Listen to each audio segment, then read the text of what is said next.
Ассаламу алейкум, урматтуу Марва ТВ каналынын көрүүчүлөрү жана Насихат радиосунун угуучулары, сиздер кайрадан Рамазан 2022 телеберүүсүн көрүп жатасыздар. Бүгүн бизде конокто устаз Аким Эргешов агай. Ассаламу алейкум. Алейкум ассалам. Куш келипсиз. Кош болдук. Бүгүн сиз менен орозо жана сабыр жөнүндө кеп кылгым келип турат агай. Эң негизги эле айта кетсеңиз, орозодо адам кайсыл нерсе менен ооз ачканы бир жакшыраак, орозодо кайсы нерсе менен ооз ачсак бир жакшы болот, ошол жөнүндө бир айта кетсеңиз. Бисмиллахир-рахманир-рахим. Алхамдулилlah, вассалату вассаламу ала расулилlah. Алгаш мен жалпы көрөрмандарыбыз менен, угармандарыбыз менен учурашып өтөйүн. Ошол эле учурда Марва телеканалынын жамааты менен учурашып өтөйүн. Баарыңыздарга ассаламу алейкум ва рахматуллахи ва баракату. Ооба, бүгүнкү күндө биз орозо мезгилинде орозо үчүн маанилүү болгон маселелердин бири бул адам узак мөөнөт аралыгында курсак аш жүргөндөн кийин эң алгач ашказанга эмне киргени жакшыраак деген суроону берип атасыз да. Муну пайгамбар саллаллаху алейхи ва саллям өзү өзүнүн сүннөт жолу катары үйрөтүп кеткен. Пайгамбар саллаллаху алейхи ва саллям ооз ачарга келген учурда адатта эң жакшы көргөн нерсеси курма менен ооз аччу эле. Курма менен ооз ачкан мезгилде курманы менен ооз ачканда дайыма так сандагы курмаларды жечү эле. Же 3-түү, же 5-ти кылып. Мына ушундай жол менен так сандагы курмаларды жеп оозун ачкан. Эмне үчүн дегенде, муну бүгүнкү күндө көп медициналык изилдөөлөрдө жасалып көрүлдү. Ал жердеги медиктердин далилдөөсү боюнча дагы айтылып жүрөт. Курма өзүнүн азыктык тутамы адамдын ашказанына түшөр замат эң бат эрип, эң кыска аралыктын ичинде канга бөлүнүп өтөрүн аныкташкан да. Ошол эле учурда мунун ичиндеги болгон протеин азыгы ушунчалык көп болгондуктан адамга күч кубат берип, дароо ага кайрат алып келерин айтып келишет. Албетте, эгерде курма болуп калса бул жакшы. Эгерде курма табылбай калган учурда мына өзүбүздөгү таза суулардан ичип, таза суу менен ачканы дагы талапка ылайык болот. Эмне үчүн дегенде, суу дагы ашказанга киргенден кийин өтө бат ал денеге сиңип, ал дароо адамдын баягы канына өтүп, мындайча айтканда, анын чарчоосун, анын чалдыгуусун эмне кылат, алдын алып, ага кишиге күч кайрат берет. Мына ушул нерселер. Ал эми ошол нерсе табылбай калса дагы колдо болгон мындай ашказанга кирген учурдагы бат аш болумдуулугу бат ишке ашкан азыктардан жегени жакшы. Эч качан камыр оокат менен же болбосо эт менен ачпаганы дурус. Эмне үчүн дегенде, кечке чейин ашказан мындайча айтканда бош болуп, мындайча айтканда ал кабыл алуусу ар бир эле нерсени кадимкидей кабыл алуусу оордоп калган учур болот. Ошондуктан ашказанга эң алгач өтө бат сиңимдүү болгон, жеңил отурган азыктар менен ооз ачкан жакшы. Эң көңүл бурчуу маселе, адамдар ооз ачып аткан мезгилде сууну муздак боюнча келип, же муздаткычтан алып, же болбосо муздак жерде турган сууну алып туруп ичүүсү дагы бул жактырылбаган маселелерден. Себеби дегенде, ашказан сезгенип калышы мүмкүн. Ашказандын сезгенүүсү албетте ал эртеңки күнү дагы бир биз күтпөгөн маселелерди дагы, көйгөйлөрдү да жаратып коюшу ыктымал. Агай, жана орозо кармоочуларга раян деген бейиштен, эшиктен киришет, бейишке деп айтылат эмеспи, орозо кармоочулар. Ушул орозо кармоочулар, мен азык түбөлүктөн, тамак аштан тыйылдым деген адамдар гана ушул раян бейишине кире беришеби, эшигинен кире беришеби, же деги эле кандай адамдар ушул раян эшигинен бейишке киришет? Ушул жөнүндө айта кетсеңиз. Бул тегеректе эгерде сөз кылсак, пайгамбар саллаллаху алейхи ва саллям өзүнүн хадисинде бейиште бир эшик болот деген. Ал эшиктин аталышы раян болот деген. Бул хадистин маанисинде келген сөздү айтып атам. Мана раян эшиги жалаң эле бейиште орозодо, орозо айында орозо кармагандар гана кирет деген. Бул жерде тамак аштан тыйылгандар деген эмес, орозо кармагандар деген. Бул жерде өтө чоң маани бар. Орозо кармагандар дегенде, адамдар орозону тамак аштан эле кармайбы, же болбосо ашыкча жаман сөздөрдөн да кармайбы, же болбосо жаман иштерден да өзүн кармайбы, же болбосо элге жакпаган өзүнүн кылык жоруктарынан да карманабы, башка бирөөлөргө зыян берген, башка бирөөнүн көңүлүнө тийген, башка бирөөнүн маанайын бузган, башка бирөөнүн укугун бузган, башка бирөөнүн айталык абийирине тийген нерселерден да тыйылдабы? Эгерде ошондой болсо, анда ал кирет. А бир гана дагы тамак аштан тыйылып, өзүн кыйнап, саартан кечке жүргөн адам кирбей калышы толук ыктымал. Себеби дегенде орозонун өзүнүн негизги максаты эмне дегенде, адамдар мына ошол өзүн ичип аткан азыгынан, жеп аткан оокатынан тыйылуу аркылуу өздөрүн эмне тарбиялоого, өздөрүн ар кандай мындай айтканда оңтойсуз эмнеден бир кылык жоруктардан өзүн тыйып, өзүнүн ички дүйнөсүндөгү өзүнүн адеп ахлактык жүрүм турумдук мамилелерин дагы түздөө үчүн орозого кирет. Көрдүңүзбү? Ошондуктан пайгамбар саллаллаху алейхи вассалам айткан, бул бейиштеги Райян деген бир чоң эшик бар. Ошол эшиктен жалаң гана орозо кармагандар кирет деген. Орозо кармагандар кимдер болот дегенде, бардыгы эле кечке чейин ачка жүргөндөр болбой калышы толук ыктымал. Себеби дегенде орозону ар ким ар кандай кармайт. Бирөө жөн гана эл катары кармап койсо, бирөө жөн гана ичкен жегенден тыйылганы менен жана биз айтып аткан кылык жоруктан, жаман иштерден тыйылган эмес. Эгерде кимдеген чындап эле ошол момундан талап кылынган орозону кармап, ал ошол тилин дагы, ошол көзүн дагы, ошол колун дагы, ошол бутун дагы, ошол иши кылса жаман, Алла сүйбөгөн, Алла жакшы көрбөгөн иштерден өзүн кармаган болсо, ал адам эмне болот? Чыныгы орозо кармаган адам болот. Агай, ушул мына Рамазан айы дагы кирип ортолуп калды. Ушул Рамазан айынын фазилети жөнүндө, Рамазан айында орозо кармоочуларга берилүүчү сооп, сыйлыктар жөнүндө бир кеп кыла кетсеңиз кеңири. Биздин бүгүнкү берүүбүздүн өзү аталышы орозо жана сабыр деп атпайбызбы? Ушу ороз айында болгон эң бир чоң фазилеттердин бири бул орозо адамдарга бардык жагынан пайда менен келе турган амал да бул. Көпчүлүк адамдар орозодо мен кыйла салмактан салмагымы жеңилдеп, ашча салмактан арылып жакшы болуп калдым деп айтышат. Кээ биркилер мен тамекиден алыстап кичине тамеки жөтөлгөнүм азайып калды деп калышат. Кээ биркилер атаң көрүшү насыбайдан кутула албай жүрдүм эле, насыбайдан мен алыстап таштап алдым деп калышат.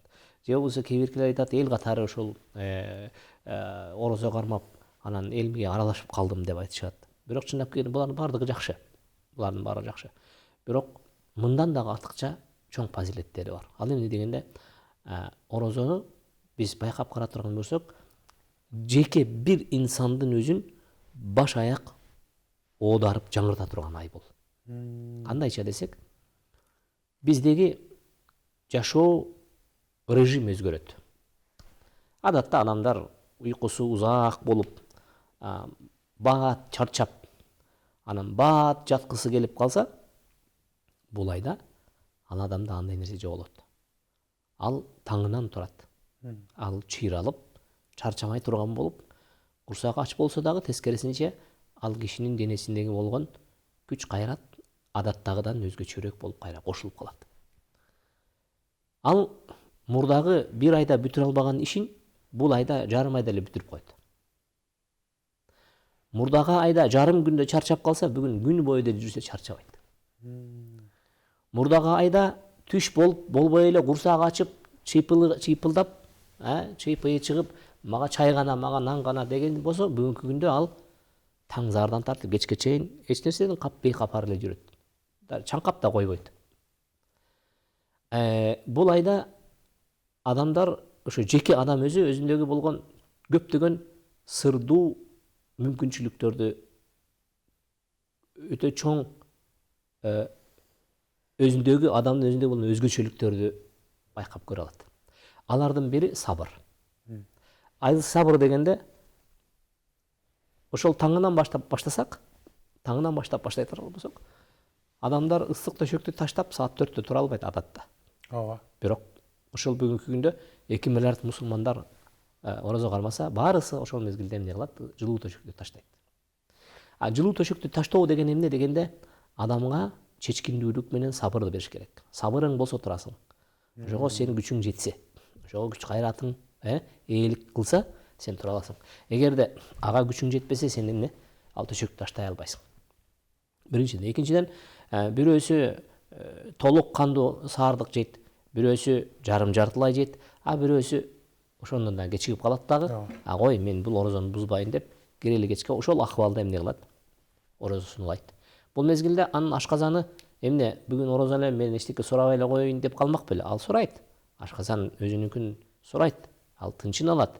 Бирок ага эмне кылат? Сабыр кылат. Анан сабыр эмне үчүн керек адамга дегенде, сабыр өзү бул адам үчүн эң чоң баалуулуктардын бири. Адам үчүн сабырдуулук бул эң чоң баалуулуктардын бири. Сабырсыздыктан бардык көйгөйлөрдүн башы ачылат. Карап көрүңүз, эгерде адам сабырдуу болбогон болсо, ал жарым сөзгө да теригип эмне кылат? Башка бирөөгө ашыра жооп кайтарат. Сабырсыздыктын айынан адамдар үй бүлөлөр ажырашып атат. Үй бүлө талкаланат. Сабырсыздыктын айынан жетекчи менен кол астына кызматкердин астында келишпестиктер көп болот. Сабырсыздыктын айынан көчөдөгү ызы чуу көп. Түшө калып, ошол шаардын ичиндеги көчөлөрдү айтайлык, оң жакка карап, алдыга карай эки машинеге орун калтырып, сол жакка карап, артты карай эки машинеге орун калтырылса, ошол жерден дагы буйтап өтүп кеткенге аракет кылгандар бар да. Ошол болор болбос кичине бир тоскоолдук жасатып койгонго, аны сөгүп, кагып, бир кишиге ылайык келбеген, адамдык айтайлык абийирге туура келбеген нерселердин баарысын кыйлышат булар, айтышат. Дей койчу, сабырсыздык бар болгон болсо, анда бардык жерде көйгөй бар да. А эгерде сабыр болгон болсо, анда биздин өзүбүздүн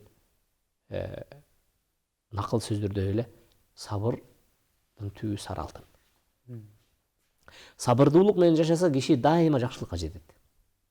Сабырдын түбү сары алтын деген эмне дегенде, чындап эле сары алтын деген сөздө ошол чыныгы байлык ошол жакта деген сөздү айтып атат. Караңыз, биз сабырдуулукка үйрөнүү менен бир ай бою ошо өзүбүздөгү болгон чаңкоону дагы, ач калууну дагы, чарчоону дагы айтайлык бардык маселесинен биз эмне ар бир көзүрмө менен пайда алып чыгабыз. Бул бир тарабы. Экинчи тарабы, адамдар сааттан кечке ачка жүргөн болсо, кечинде биртке тамак жеп алып туруп, кайрадан узак намазга турушат. Адатта адамдар 5 мүнөттүк, 10 мүнөттүк, 15 мүнөттүк намазда чарчап кетишет. А бирок таравиге келгендечи? Таравиге келген учурда мусулмандар бүгүнкү күндө 2 сааттап, 3 сааттап намазда туруп атышат. Бул эмне дегенде, чындап келген учурда таңынан кечке жүргөн бул толук ибадат деп саналынат. А кечинде болсо таравихке туруп намаз бүтүрүп келүү таң аткача ибадатка турду деген соопту берет.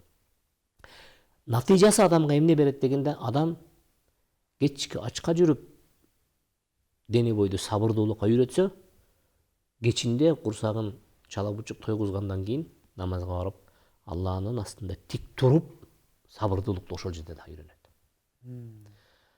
Адамдагы Кудай Таала дагы адамдагы болгон мүмкүнчүлүктөргө жараша буйруктарды берет. А көрсө биздин ошол көрсөтмөлөргө, ошол талаптарга ылайык бизде күч кайрат, ошого ылайык потенциал бар. Ошол потенциалды биз колдонуу менен өзүбүздүн жашообузду эмне кылабыз? Түптөй алабыз. Сабырдуулук Аллах Таала жакшы көргөн сыпаттардан. Эмне үчүн дегенде, Аллах Таала инналлаха ма'ас-сабирин деген аятта айтат. Албетте Аллах Таала сабырдуулар менен бирге.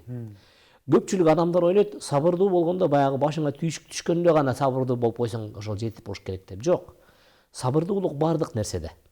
Сабырдуулук бул билим алуу да керек. Сабырдуулук бул мамиле куруу да керек. Сабырдуулук бул үй бүлө тургузуу да керек. Сабырдуулук бул бала тарбиялоо да керек. Сабырдуулук бул керек болсо эки жуптун, эки жардын ортосунда, аял менен эркектин ортосунда сабырдуулук керек.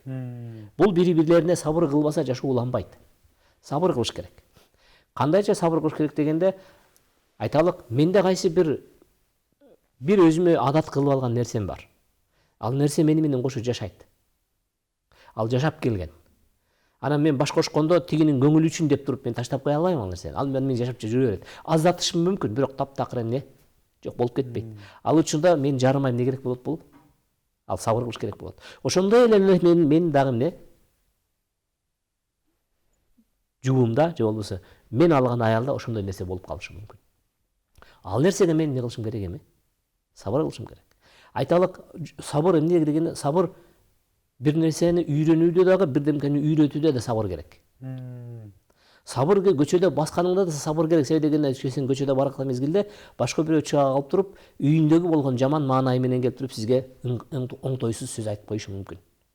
Ал өзүндөгү болгон акыбалга жараша сүйлөп койсо, сиз ага сөзсүз түрдө эле эселеп кайтарыш керекпи дегенде жок. Биз көпчүлүк учурда япондорго калып таң калабыз. Мынчалык токтоо эл деп, мынчалык салаваттуу, мынчалык мындай бир сырдуу эл деп айтабыз. Билесизби бул эмне дегенде? Аларда сабырдуулук бул эң биринчи орунга коюлган эрежелердин бири. Төбөңө бир койсо дагы сен унчукпай туруп беришиң керек. Ошондо сен чыныгы япон болосуң. Бул нерседей болгон нерсени пайгамбар саллаллаху алейхи вассалам орозого келген учурда бизге үйрөтөт. Орозо туткан киши орозо мезгилинде башка бирөө келип туруп сөккөн болсо дейт, каккан болсо дейт, керек болсо кол көтөрүп башына төбөлөсө дагы алардын берген жообу мен орозо элем деген гана сөз болсун деген. Билесизби, ушуну ким айтышы мүмкүн? Ким айта алат ушул нерсени? Башка бирөө келип сөктү, акарат кылды, ага болуп эчтеге карабастан келип туруп кол көтөрдү. Ошол мезгилде дагы мен орозо элем деген ким болушу мүмкүн дегенде, бул чыныгы момун, чыныгы такыба, чыныгы мухсин адам кыла алат.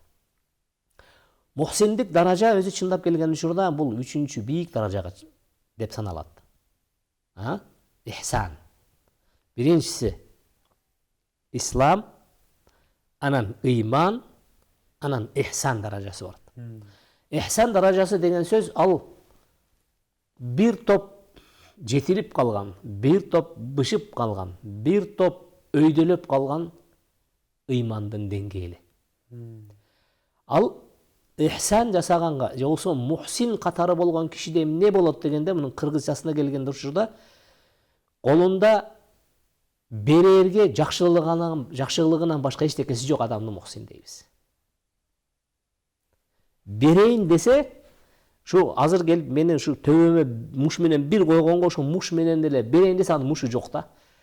Тил менен кайтарайын десе, тилинде жаман сөзү жок, колунда жаман иши жок, көзүндө жаман карек жок. Анын турпаты эле жакшы. Ал эчтеке жаман немесин кайтара албайт да, берсе жакшылыгын кечирип коюңуз деген гана сөзүн берет. Мана пайгамбар саллаллаху алейхи вассалам үйрөткөн сабырдуулуктун жеткен чеги ушул. Орозо мезгилинде бирөө келип сени сөксө, какса, акарат кылып, башыңа кол көтөрсө дагы мен орозо элемин деп не кылуу? Өзүңдү ошол таалимге, ошончолук сабырдуулуктун жеткен чегине өзүңдү эмне кылуу?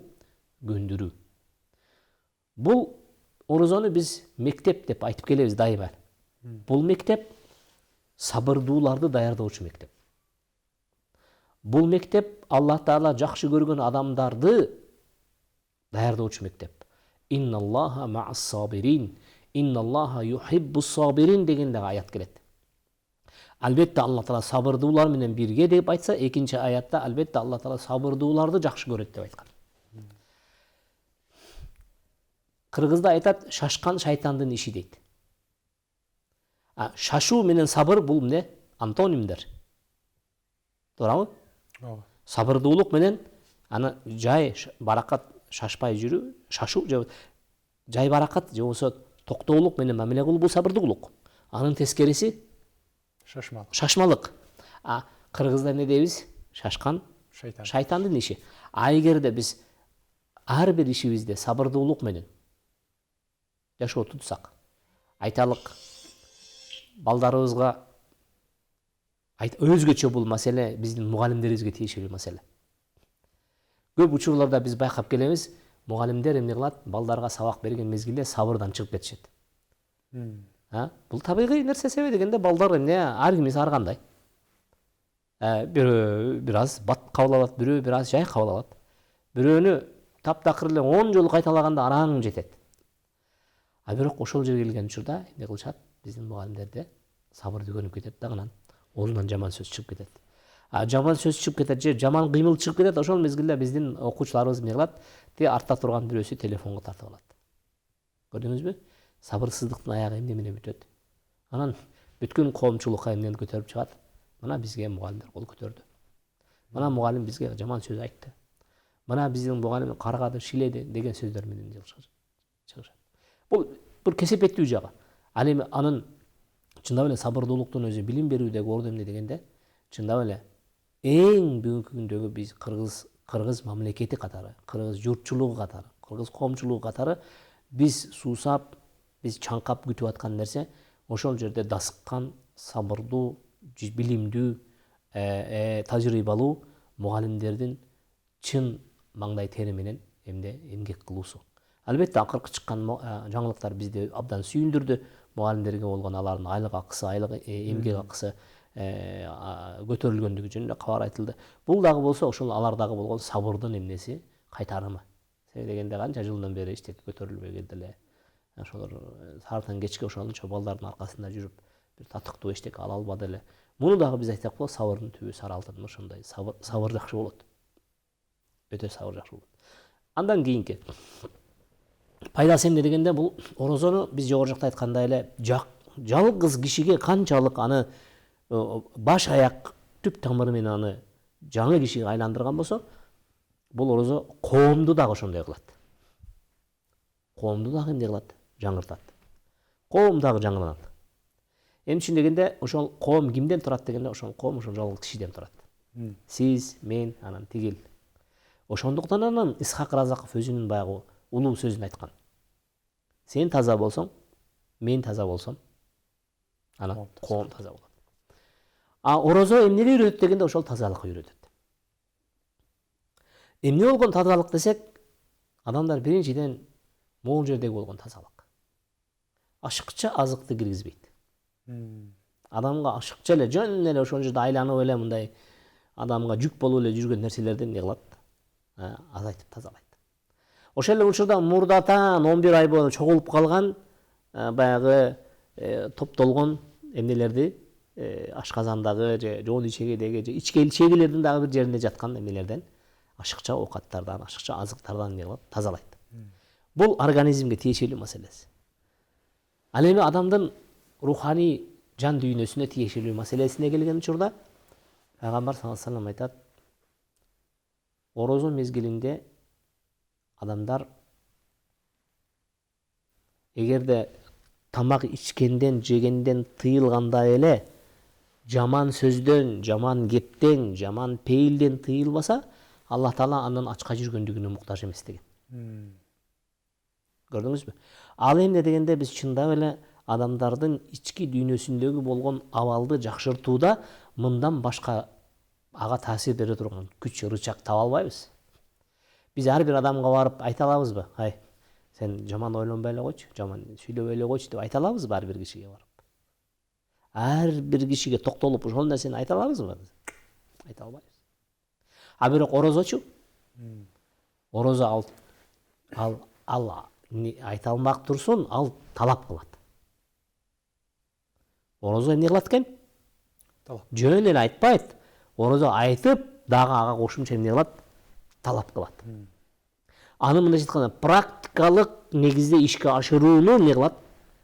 Маңдайыңа коюп коет. Сен ушундай кылсаң, мен сага орозо болуп берем. Мындай кылбасаң, мен сага орозо болбойм. Ошондо карап көрсөңүз, адамдардын орозо мезгилинде пейилдери өзгөргөн болот. Анан мурдага караганда жөнөкөйрөөк, мурдага караганда ачуусу мындагыдай бат эмес.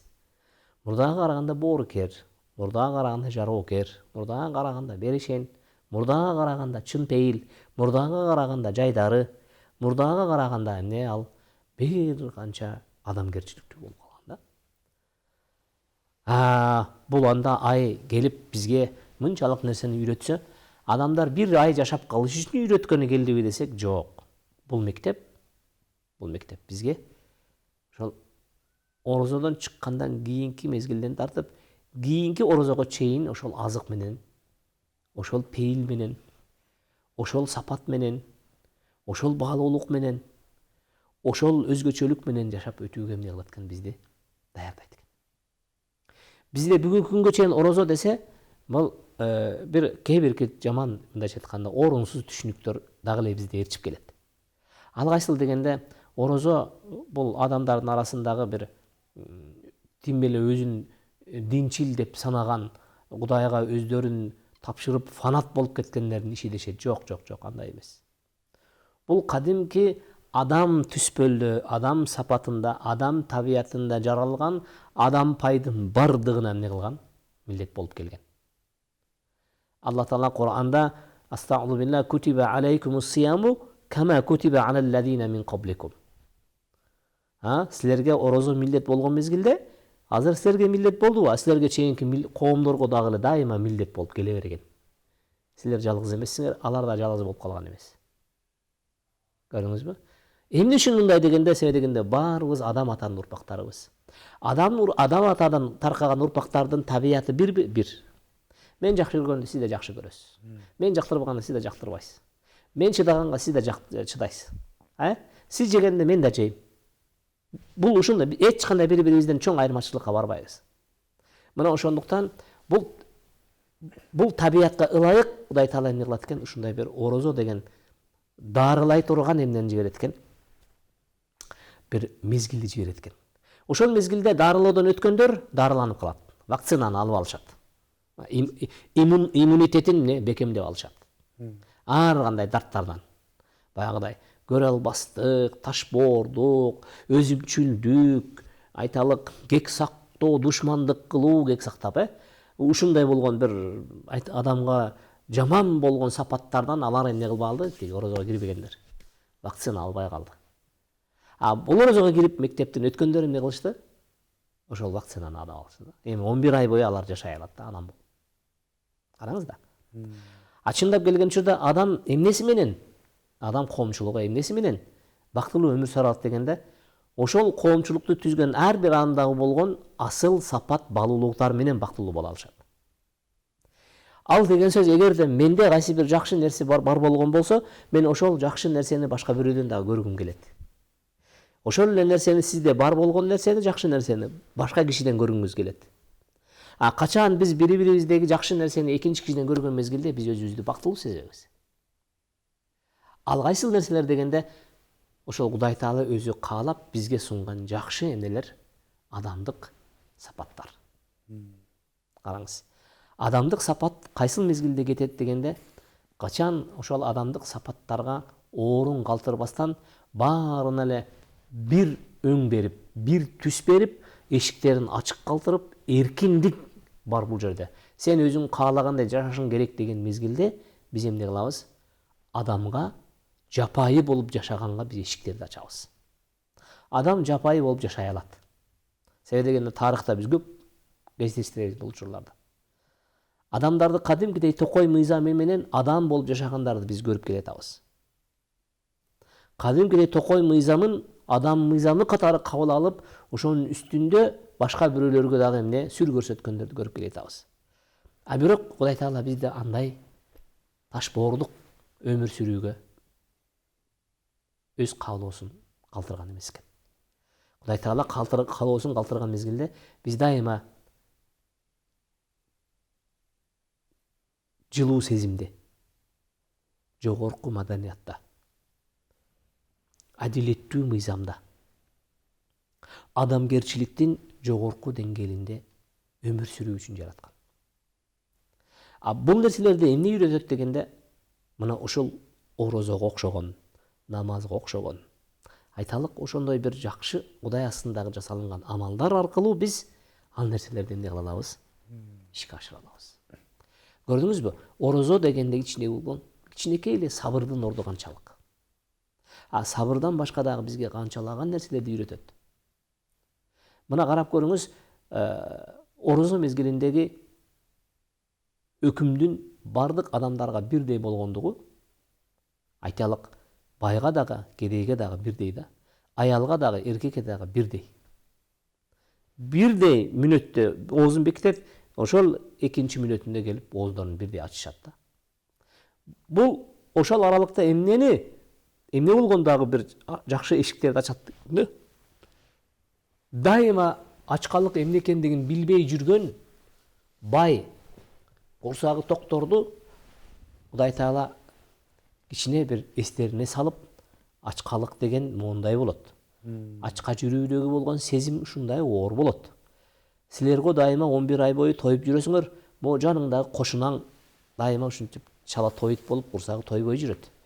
Анын балдары дагы өзүнө окшош жакшы тойбойт. Ошого кичине кайрымдуулук кылып, анын дагы курсагын тойгозуп жүргүн деп, алардагы болгон мээрим эшигин ачат буларга. Көрдүңүзбү? Мына ошондой болуп, коомчулукта эмне пайда болот дегенде, коомчулукта чындап эле эч бир башка күч, башка бир таасир бир жөнгө сала албаган теңсиздикти эмне кылат? Бири-бирине жакындатат. Теңсиздикти жоготот. Теңсиздик кайсыл жакта? Материалдык болгон теңсиздик. Ал деген сөз баягы колунда бар адамдарды жараткандын астындагы болгон чыныгы сезимди ойготуп, алар колунда жокко сунган мезгилде чын пейилден аларга жардам бере турган адамга айланат. А эгерде колунда бар адам колунда жокко сунган болсо, бул коомдогу табигый түрдө пайда болуп калган ток менен ачтын ортосундагы эмне пайда болот? Жакындык пайда болот. Ток менен ачтын ортосундагы болгон жакындык ишке ашат. Бул эмне дегенде бул өзүнчө стабилдүүлүк. Билесизби, эгерде коомчулукта мына ошол ач жүргөндөр менен ток жүргөндөрдүн ортосунда келишпестик пайда болсо эмне болот? Бул жерде согуш болот. Тарыхта биз окуп көргөнбүз го, баягы таптык күрөш деп. Таптык күрөш эмнеден чыккан? Таптык күрөш ушул баягы колунда жок жакыр адамдар менен колунда бар көпөстөрдүн ортосундагы болгон кагылышуу болгон. Бул кайсыл чөйрөдө болбосун ал ишке ашып кетет. Эгерде мына ушундай болгон коомдун ичиндеги болгон бир айталык бир чоң мектептик же таалимдик, тарбиялык ушундай бир мезгилдер аркылуу адамдарды бир окутуудан өткөрүп, аларды баягы күчсүзүнө жардам бере турган, ток жүргөнү ачка жүргөнгө жардам бере турган, баягы колунда бары колунда жокко жардам бере турган кылып туруп, аларды жакындатып турбасак, бул коомдо дагы эмне болуп пайда болуп кетет? Бир алдын алганга мүмкүн болбогон оор иштер эмне болуп кетет? Ошондуктан орозонун айта берсек толтура сырлары бар. Биз азыр ошол сырлардан бир кичинекей гана бир тырмактайын нерсесин азыр сөз кылып отурабыз. Албетте бул тегеректе дагы эгерде суроолоруңуз болсо дагы артынан дагы айтып өтөрбүз. Агайсы айтып калдыңызбы, иман даражасы депчи. Иман даражасы, ихсан даражасы ушул деги эле иман жөнүндө сурагым келип турат да сиз менен. Кайсыл нерселерден имандын деңгээли өсөт? Анан кайсыл нерселерден, кайсыл амалдардан иман төмөндөйт? Пайгамбарыбыз айтып турат эмеспи, иман эскирип турат, кийим сыяктуу эскирет деп. Ошол иман кайсыл нерселерден эскирет? Ошону иманды кантип көтөрсөк болот? Ошол жөнүндө бир кеп кыла кетсеңиз. Адамдын өзүнүн табияты ушундай бир кызык. Бир кызык эле бир жанбыз биз. Бизге түшүнүп болбойт. Бирок бизге эң жакшы түшүнгөн Алла Таала субханаху таала өзү. Биз бири-бирибизди тапкыр түшүнүп албайбыз, окуп бүтө албайбыз, изилдеп бүтө албайбыз. Бирок Алла Таала субханаху таала өзү жараткан, өзү билет, өзү эмне кылат? Жакшы түшүнөт. Ошол түшүнгөндүктөн карап көрсөк, инсанда өзү ал эки бөлүктөн турат негизги. Инсан негизги эки бөлүктөн турат. Анын биринчи, анын дене бой бөлүгү, анын материалдык жагы, анын жаны. Эгерде денени жан таштап кетсе, биз эмнеге айланабыз? Жөн эле бир сөөккө айланабыз. А эгерде ошолдан денеге жан кирген болсо, биз кадимки адамга айланабыз. Караңыз. Анда биз адамдын өзүнүн эки бөлүктөн, негизги эки бөлүктөн тургандыгын билген соң, бул эки бөлүк тең кадимкидей жашайт, кадимкидей азыктанат, кадимкидей күчтөнөт, кадимкидей алсызданат. Мен сизге айттым азыр, сиз эртең менен саардык жебеңиз, эртең кечинде дагы ифтарды жебеңиз, аркы күн таң атканда саардык жебеңиз, андан кийин кеч киргенде дагы ифтарды жебеңиз, анан аркы күнгө баргандан кийин битке жеп коюңуз десем, сиз менин айтканымды аткарам деп отуруп, биротоло күч кубаттан кетип, алсырап, ордуңуздан тура албай, жөлөп анан оозуңузга кашыктап суу берип калат, туурабы? Бул эмне дегенде, сиз денеңизге азыкты бербей койдуңуз эле, денеңиз эмне болуп кетти? Алсыздап кетти. Туурабы? Ал деген сөз, значит, дене кадимкидей аны азыктандырып турбасаң, ал күчтөн таят. Дененин өзүнүн жаралуу булагы кайсыл жер дегенде, дененин жаралуу булагы өзү топурак. Топурактан жаралган. Дене өзү топурактан. Ошондуктан топурактан чыккан нерсе менен гана бул эмне болот? Азыктанат. Ошого гана тоет. Эч качан мен сизге ошол 3 күн ачка коюп туруп, мен сизге сонун акындардын, ырчылардын, даанышмандардын, же болбосо Куран аяттарын окусам дагы, сиз күчкө толбойсуз. Себеби дегенде, сиздин топурактан бүткөн тарабыңыз топурактан бүткөн азыкты күтүп аткан. Көрдүңүзбү? Мына ошондой эле адамдын эми жан дүйнө бөлүгү бар. Руханияты. Алла Таала субхана ва таала адамдын жанын жерден, топурактан алган эмес, Алла Таала субхана ва таала өзүнүн жанынан үйлөгөн. Асмандан бүткөн жан бул. Биз жогору жакта айткандай эле адамдын дене бою кадимки деле өзүнүн азыгына муктаж болгон болсо, адамдын жан дүйнөсү дагы азыктанып туруу муктаждыгы бар. Андан биз каяктан толтурабыз десек, мен жан дүйнөмдү толтуруш үчүн бул жердеги адамдардын токуп койгон ырларын, кооздоп койгон мындайча айтканда чоорлору менен ырдаган сөздөргө мен жан дүйнөм эмне болбойт? Азыктана албайт. Себеби дегенде алар асмандан алынган нерсени айтып аткан жок. Мен эгерде жер бетиндеги болгон бардык жакшы чыгармаларды окусам дагы, менин жан дүйнөм эмне болмойча кала берет? Ач боюнча кала берет. Себеби дегенде менин жан дүйнөм, менин жаным асмандан берилгенде дагы асмандан келген кабарга гана эмне болот ал? Азыктанат дагы, ошого гана кубаттанат. Ошондо гана ал тоет. Ошондуктан карап көрсөк, жан дүйнөгө эң биринчи жардам берген нерсе бул улуу жараткандын өзүн эстөө. Бул эң алгачкысы. Экинчиси ошол жараткан астындагы болгон тоже асмандан буйрулган намаз окуу. Эгерде адам намаз окуган болсо, тим эле балкып, жыргап, бардык дүйнөнү унутат. Бая башындагы жашоосунда өткөн бардык оор караңгы күндөрдүн баарысын эмне кылат? Эстен чыгарат дагы, ал бир жаңы эшикке киргендей, жаңы барак ачкандай эмне болот? Жашоо баштайт. Аны менен кошо Алла Тааланын буйруган бардык ибадаттары аркылуу айрыкча адамдар исламдын 5 түркүгү эмнеден турат дегенде, ошол 5 түркүктүн ичиндеги негизги бөлүктөр менен эмне кылат? Жан дүйнө азыктанат. Биз жогору жакта айттык, Алла Тааланын өзүнө ишенүү дедик. Бул келиме. Ла илаха иллаллах Мухаммад расулуллах. Экинчиси намаз. Үчүнчүсү орозо. Төртүнчүсү садака, зекет.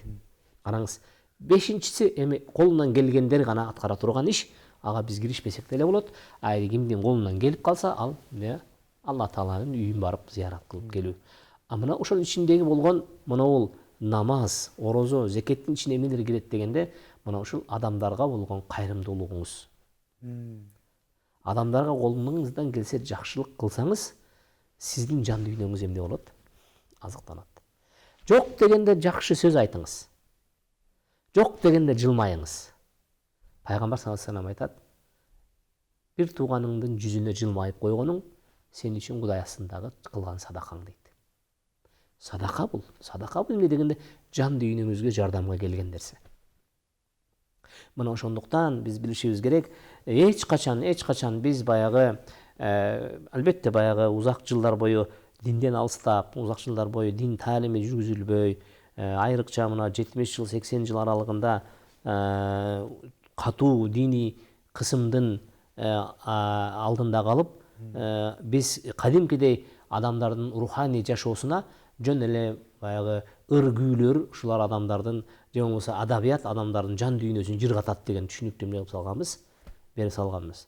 Жок. Ал жерден чарчаган адамдар абдан көп. Ал жерден түңүлгөн адамдар абдан көп. Бирок ошолор келип туруп, анан биз жогору жакта айткандай, асмандан түшкөн нерсени тапкан мезгилде анан мен издеген нерсе ушул жерде турбайбы деп эмне кылышкан? Ошол нерсени карманышкан. Андыктан мен дагы бир жолу айтам, урматтуу биздин телекөрүүчүлөр, инсандын биринчи бөлүгү денеси болсо, ал денеси топурактан бүткөн, ал топурактан чыккан нерсеге гана канааттанат. Ал эми адамдын жанын Алла Таала асмандан берген, ал асмандан түшкөн нерсеге гана канааттанат. Ошол мезгилде гана ал эмне? Жай табат, жыргалчылык табат. Мына ушундай маселе. Агай, дагы бир айтып коет эмеспи? Рамазанда, орозодо жин шайтандар байланат депчи. Ооба. Ушул жөнүндө да бир кеңирээк бир түшүндүрмө бере кетсеңиз, кандай жин шайтандар байланат? Деги эле жин шайтандардын чоңу кичинеси болобу? Алардын балким чоңу байланабы же кичинеси байланабы? Деги эле бир ушул жөнүндө бир маалымат бере берсеңиз. Пайгамбар саллаллаху алейхи вассаламдын хадисинде бул ачык айтылган сөз. Пайгамбар саллаллаху алейхи вассалам хадисинде Рамазан кирүүсү менен Алла Таала субхана ва таала бейиш эшиктерин ачып коет. Тозок эшиктерин жаап коет. Анан жин шайтандардын баарысын кишенге салат деген. Бул хадистин ичиндеги андык айтылган туура маселе. Бейиш эшиктери ачылат деген сөздө пайгамбар саллаллаху алейхи вассалам эмнени бизге кабар берет дегенде, могул ай силерге келген учурда бардык жакшылыктарды жасасаңар кабыл болуп Алла Тааланын бейишине киргизе турган эмне? Ай дейт. Ушул ай кандай амал кылбагыла, кандай жакшы иш кылбагыла, Куран окудуңар, намаз окудуңар, зикир чалдыңар, айталык садака бердиңер, кайрымдуулук кылдыңар, бирөөнүн көңүлүн көтөрдүңөр, бирөөнүн ажатын ачтыңар, бирөөнүн муктаждыгын чечтиңер, айталык колуңардан келгенин жасадыңар. Эч бир жок дегенде, эч нерсе жасабасаң, сен башка бирөөгө зыяны жок болуп жүрдүң. Карада. Сен же садака бере албадың, же жылмай албадың, же көңүлүн көтөрө албадың, же айтайлык бирөөнүн муктаждыгын чече албадың, же башка бирөөнүн көйгөйүн жеңилдетип кое албадың. Эчтеке кыла албадың, сен бир байкушсуң. Бирок ошол мезгилде сен үйүңдө отуруп, башка бирөөгө зыян келтирбей үйдө отурдуңбу? Ошол айдын урматына деп атат да. Анда сен ошол неге татыктуусуң? Бейиштин төрүнө чөзө. Эшиктери ачык калган бейишке татыктуусуң. Ал эми тозок эшиктери жабылат деген сөз эмне дегенде, бул айдын ичинде бардык Алла Таала сүйбөгөн иштердин бардыгы токтош керек. Себеби дегенде бир да тозокко ылайыктуу киши иш жасалынбаш керек. Бир да адам өзүнүн сөзү менен да, көзү менен да, ою менен дагы эмне жаман нерсеге барбаш керек.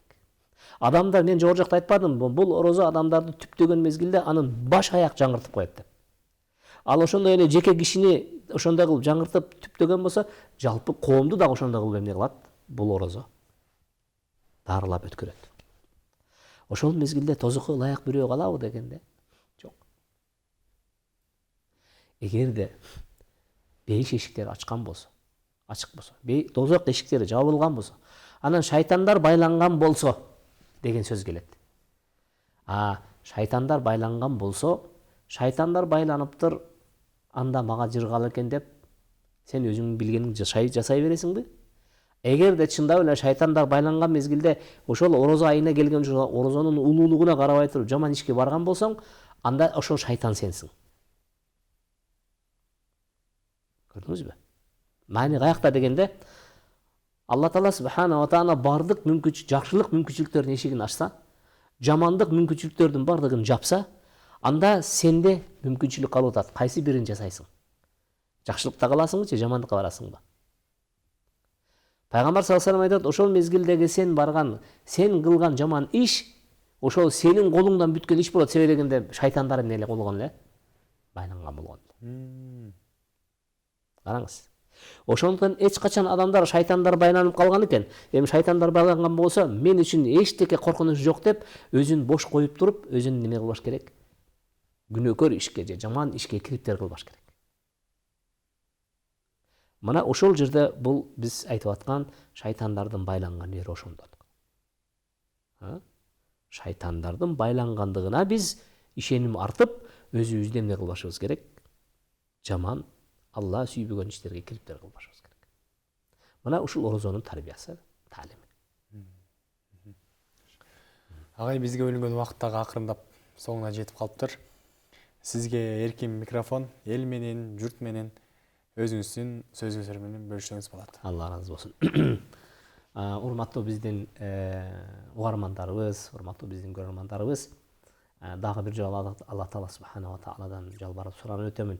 Туткан орозоңуздарды, жалпыбыздын орозолорубузду, жалпыбыздын тилек дуаларыбызды, жалпыбыздын ибадаттарыбыздын баардык түрүн кайсы бир үмүт тилекте кол көтөрүп, түндөлөрү Алла Таалага кайрылган болсок, Алла Таала баардыгын жоопсуз калтырбасын. Аны менен кошо бул орозо айларында бири-бирибизге жакшылык арнап калганга, бири-бирибизге жакшылык тилеп калганга, бири-бирибизге кол көтөрүп, дуа кылып калганга калтырылган жакшы айлар экен. Чындап эле биз баятан бери сөз кылган, маек кылган сөздөрдүн негизинде түшүндүк, 5 эшиктери ачылып турат. Ал деген сөз бардык мүмкүнчүлүктө жакшылык жасап калганга арнагыла. Дозок эшиктери жабык турат дейт. Бардык жаман иштерден тыйылып калгыла. Шайтандар байланып калды дейт. Шайтандар байланган болсо, анда жаман иш каяктан болуп атат десек, ал менден болуп жүрбөсүн. Ал мендеги болгон, мындайча айтканда, Алла Таала шайтандарды токтоткон учурда дагы өзүм шайтан болуп жүрүп калбайын деген эмне бир эскертүүлөрдү ала жүрөлүк деп мен сиздерге кайрылмакчымын. Алла Таала субханала таала сиздер менен бизди дайыма ушинтип, кийинки орозолорго чейин дагы эсен аман жеткирип, ушундай жакшылык күндөргө, ушундай сооптуу күндөргө эгедер кылып, өзүнүн чыныгы оттон кутулган, оттон куткарылган пенделерден кылган болсун. Алла сиздерден разы болсун. Ассаламу алейкум ва рахматуллахи ва баракатух. Урматтуу мусулман бир туугандарым, ушу менен бизге бөлүнгөн убакыт дагы соңуна келип жетти. Кайрадан эфир аркылуу көрүшкөнчө сак саламатта туруңуздар.